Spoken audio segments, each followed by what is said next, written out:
We are not yet where we want to be, but we need to stay focused on this journey. And we need to be able to reach out to Barbadians, whether the youngsters on the side here, whether the people outside of this square standing up listening, or whether those who are listening through the technology that is now here. We have to be our brother's keeper and our sister's keeper. It is not just an idle comment.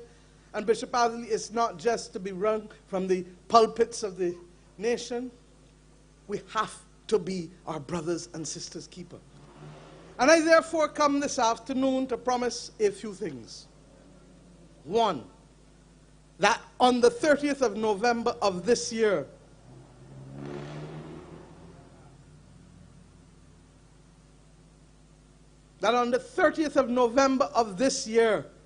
our great nation which we love shall become a parliamentary republic.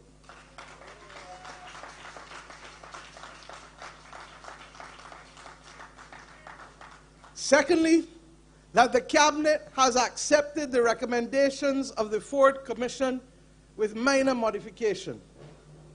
That our parliamentary republic shall have a non-executive president that shall be elected by an electoral college of both houses of parliament, and that president shall be entitled to serve initially for a period of 4 years and thereafter can be reappointed for another term.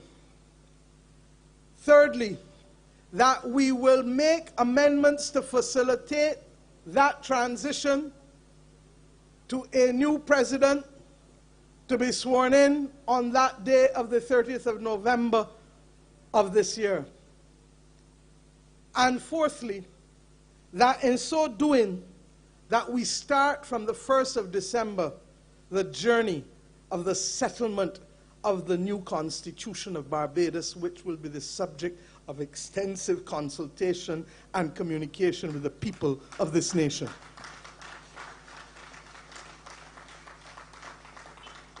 But to get to that point, over the course of the next 4 months, we will start and complete the discussion to settle among ourselves what is that trajectory?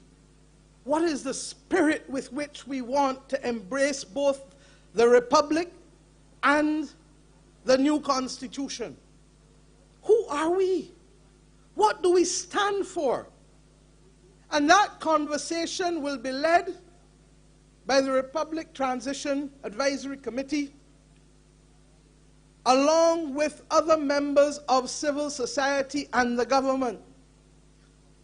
Because there must be a charter of Barbados that is established and brought to our Parliament before the 30th of November, such that we enter the morning of the 30th of November committed to the Charter of Barbados that reflects the essence of who we are and what we stand for.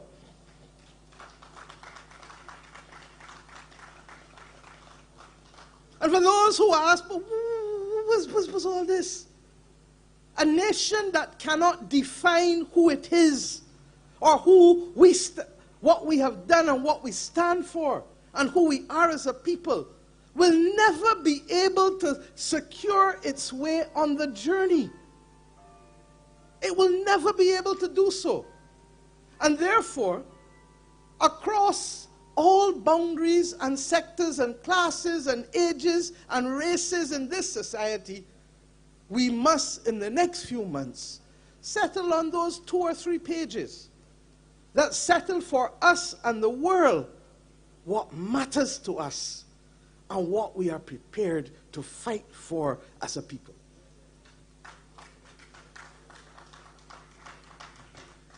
And that is the bridge to the constitutional debate then, that allows us to move from a constitution that celebrates the role of government to a new constitution that speaks to the role of governance and that sets out with clarity the roles, rights, and responsibilities of each and every Bajan.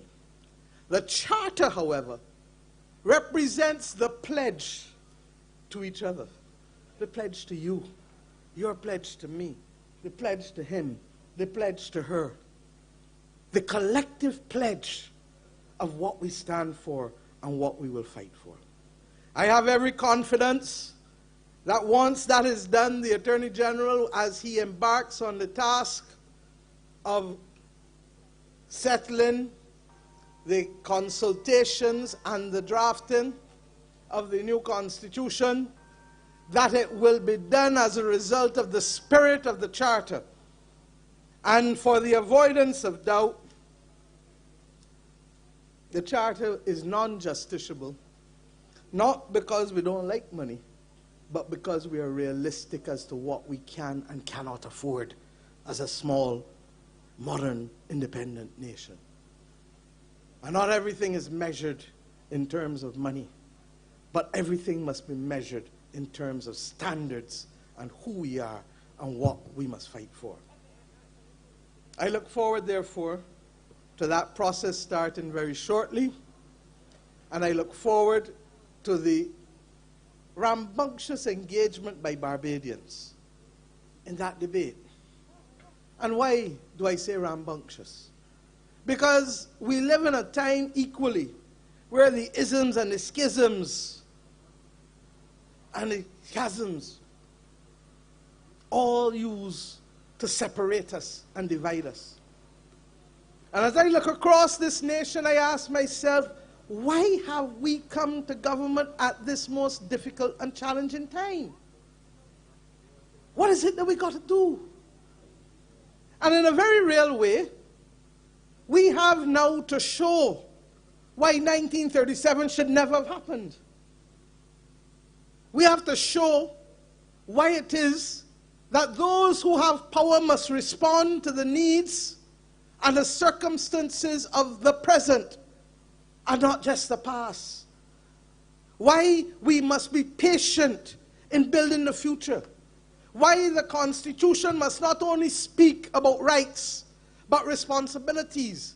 Why it is inappropriate for us to have a passive approach to nation building that is limited by the rights that we have, constrained only by the rights of others, and it stops there, boom.